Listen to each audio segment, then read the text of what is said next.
Okay, I have a question from, I'm definitely not going to pronounce this correctly, from underscore Syriacant about creating grooves in 7/4 or other time signatures. You like odd time signatures, I Josh? do. I do enjoy to dabble in the odd time. The odd time. I find a lot of people have trouble with odd times because they probably haven't explored more odd feeling things in 4/4 already. There's definitely a difference between something that feels really cool in 7/4 versus something that feels really cheesy in 7/4. And I feel like that might be something that people have trouble with. Yeah, what I've noticed is that people are trying to feel odd time differently than they would be feeling 4/4, right? In 4/4, we're not going 1, 2, 3, 4, 1, 2, you're just feeling it. You're not counting for the most part. And then for some reason, when we go to like 7/8, people go 1, 2, 3, 4, 5, 6, 7, 1, 2, and it's like,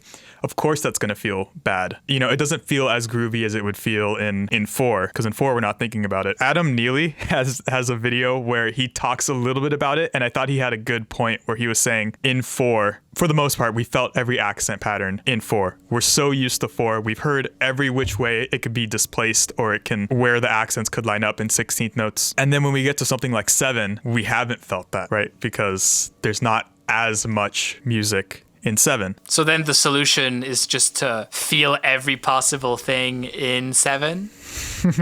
Well, his solution was that a little bit, yeah. It was in 5, but it was like he had an exercise where you would just feel an accent pattern and displace it a bunch of times in 5, which is great, and that is something that I think would help a lot. But that's getting a little bit ahead of myself. I think to feel grooves in 7, you have to first be able to feel odd groupings in 4, because essentially once you can feel odd groupings in 4, you can feel them in any time signature. When I started getting into odd time, there was like a practice routine a little bit that I had. So I would first just stick in 4, right? And then I would break up 4 in 16th notes in like weird ways. So I would break it up first as groups of 2s and 3s. So I'd find a random grouping of 2s and 3s that would add up to 4/4 and 16th notes, right? And then I would practice that against the click, first with counting out the subdivisions and then trying to feel how the accent is lining up with the quarter note. Right, like feeling the polyrhythmic bit of it. Like if you're doing groups of 3s and 4s and stuff like that, feeling how there's almost an accent pattern forming over the 4/4. Right, yeah. It's like a compound rhythm, which is where you're feeling 2 separate rhythms as a single rhythm. The line between accent patterns and polyrhythms, to me, can be kind of blurred. For example, exercises to do 4 polyrhythms help a ton with also just feeling weird accents. An exercise to start feeling compound rhythms could be to feel a polyrhythm, right? So you practice the polyrhythm. So say like 4 against 3, right? So if you have 3 in 16th notes, right? 1, 2, 3, 4, 1, 2, 3, 4, 1, 2, 3, 4,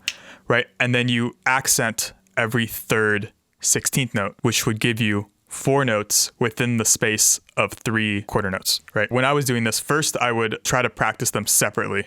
I have the metronome going in 3, and then I would accent every third 16th note, right? So 1, 2, 3, 1, 2, 3, 1, 2, 3, 1, 2, 3. So I would be saying every subdivision because I'm just starting to learn this polyrhythm and I want to make sure that I'm right. I don't want to guess. I think that's a big part of this is you don't want to guess where accents are. I would make sure that I'm feeling every subdivision, and I would do that by going I would first practice that, and then I would take out the subdivisions so that I'm just doing the accents against this quarter note. Da, da, da, da, da, da, da, da, da. But I'm still feeling the subdivisions. I'm just not saying them out loud. And then moving on from that to the compound rhythm. So after you do that, the goal is you want to stop thinking about it and you just want to feel da, da, da, da, da, da, da, da. And the compound rhythm is combining both of those rhythms into a single rhythm. So you're not thinking about them as 2 separate things anymore. Da, da, da, da, da, da, da, da, da, da, da, da, da, da, da, da, da, da, da, da. So I'm accenting every third 16th note and every fourth 16th note with my mouth. Right? Okay. So you take that and then you want to apply it to a guitar. I don't know, because doing it with my mouth sounds so dumb. But that is how I practiced it. I would just try to say it out loud till I could feel it and not think about it anymore. And then from that point, I was just like doing it with my hands on like every object possible in the house. Like I'd be making coffee and just like da da da da da da. Yeah, you know? Yeah, I know about that for sure. Because and then once you're so familiar with it, then you can start grooving. Right. So exactly. You do it a million times to where you don't think about it. And also I try to get it in my head where it almost feels like a drum groove to where like I'm like bobbing my head to it, right? I'm like da da da da da da da da. So then when I apply that to guitar, I'm not just going 1 2 3 1 2 3 1 2 3 1 2 in my head. You know, I'm feeling it as almost like a drum groove. It's very important for me to understand how the groove feels in the context of a downbeat and an upbeat. Like a downbeat and a backbeat. You know what I'm saying? Like if we're in 7/4 or whatever, I want to understand how the downbeat of the measure feels and how the backbeat of the measure feels. And that gives a lot of context for me because I tend to phrase off of those a lot, but I either start and end a lot of my phrases on the snare hit a lot. That's something that ends up happening with my playing, especially when I'm playing it safe and I'm like not familiar. I will usually like use the snare as like my main reference. But so if we're in 7 or if we're in 15/16 or whatever other bullshit, I need to know like how the downbeat and the backbeat feels. Like in 15, for example, like it feels like the backbeat is coming a bit quicker and then the downbeat is coming a bit quicker and then the snare happens in the same place every time. Obviously, when you analyze it, you start feeling all the 16th notes and whatever accent pattern and grouping you have under that 15. But in terms of being able to groove and lay back in a certain way and feeling comfortable and having it groove, I have to relate it to the downbeat and the backbeat instead of feeling like all the all the quicker subdivision stuff. Yeah, for sure. I think to take a step back from 15, because that's a bit complex, going from that polyrhythm to something like 7 should feel very similar. It's the same exact concept. Instead of me just going da da da da da da da da da da, instead of just saying groups of 3, I'll just do it in a grouping that adds up to 7, right? So maybe something simple like 3 3 4 4. So I would do literally the exact same thing that I was doing with the polyrhythm. I would just go but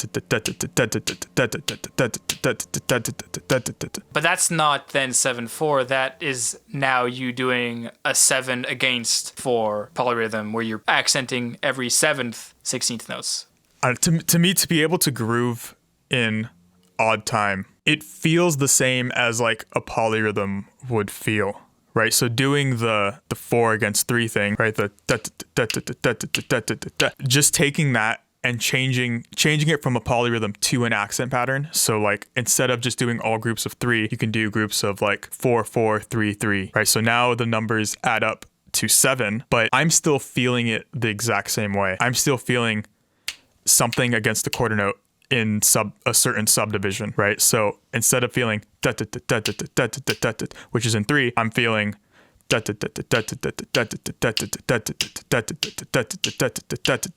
right. I'm just feeling 4 4 3 3 against the quarter note, and in the exact same way that I'm trying to groove to it for the 4 against 3, and I'm trying to almost like ingrain it in my being.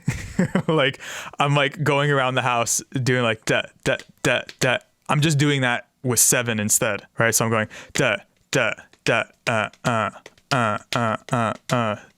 da, you know, I'm trying to get it to the point where I don't have to think about it anymore. And then once you don't have to think about it anymore and you can feel the quarter note, it just feels like any other accent pattern. It's almost like I can't even tell I'm in odd time. I see. Can you maybe, for the people that might have a bit of trouble with this, sort of give me the baby version of trying to feel an odd grouping? How do you get someone to do that? You have to know that because you're playing in 16th notes, it takes 4 repeats of the accent pattern for it to start again on a downbeat, which is a way to check yourself. I know I have to repeat this accent pattern 4 times, and if it doesn't line up, I did it wrong. Right. In 16th notes, it would take 4 repeats. In triplets, it would take 3, etc. 8th notes, it would take 2.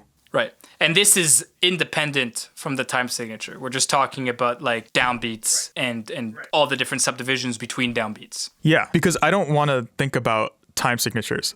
I'm just thinking about how does this accent pattern feel against the quarter note. Anyways, to get into some kind of like way to start doing this, first you have to be comfortable with feeling accent patterns just in general, right? And feeling them exactly where they are in a certain rate without guessing. I find it tends to help if you first get comfortable with the rate that you're playing at. If I'm going to play in eighth notes, first I'm going to just count out eighth notes. Da, da, da, da, da, da, da, da. Just so you can get comfortable. Okay, that's the rate we're going to be counting at. I'll do groupings of 3. So da da da da da da da da da da da da. You have to be comfortable with that first, to where you don't get thrown off by starting 1 2 3 1 2 3. Don't get thrown off by starting some of them on the upbeats. So sometimes I'll even have a metronome also in eighth notes, just so I know I'm not wrong. Okay, then you take that and you do it in like triplets. Now groups of 3 and triplets is just going to be, you know, right? But say you're doing a different kind of accent. Say it's groups of 4. So then I would practice groups of 4 in triplets. And I would do that by first accenting triplets, and then accenting every 4th triplet.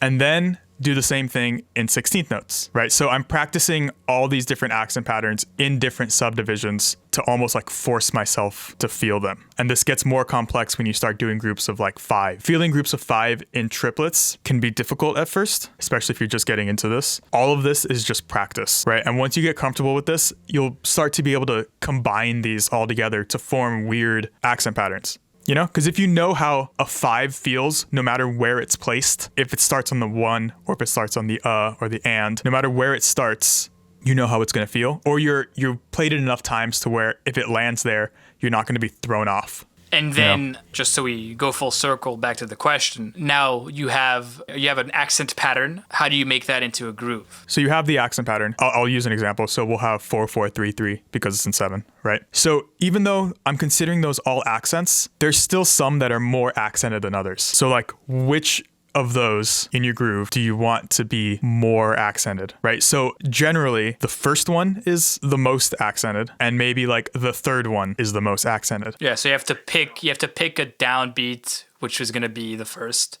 and then a backbeat, which can be one of the accents or sometimes just end up more on a quarter note. But yeah. Right. So this is where you get to like, you have to choose. Yeah, decide what feels correct. Some will be a bit more disorienting and some will be a bit more grounded in the quarter note. And then you could just kind of decide that. Right. It becomes like a writing thing at this point because you're choosing, okay, do I want this part to feel really complex and like rhythmically dissonant, I guess? There's a sort of built up of tension and release that can happen rhythmically, not just harmonically, right? You can have this pattern of 3 3 4 4, have it programmed where the snare is on one of the accents, and then the next bar it's a bit more resolved and it feels more like a quarter note thing with the accent pattern underneath it. But I think as far as getting comfortable with playing that kind of stuff, to me it's all accents, and like I could care less what the actual time signature is. The time signature is just a way for me to like categorize it. Thank you for watching this episode of Trading Licks. We're going to be splitting these videos between Joseph and my YouTube channels, so be sure to subscribe to both and check out our links and descriptions for all the good stuff. And yeah, see you next time.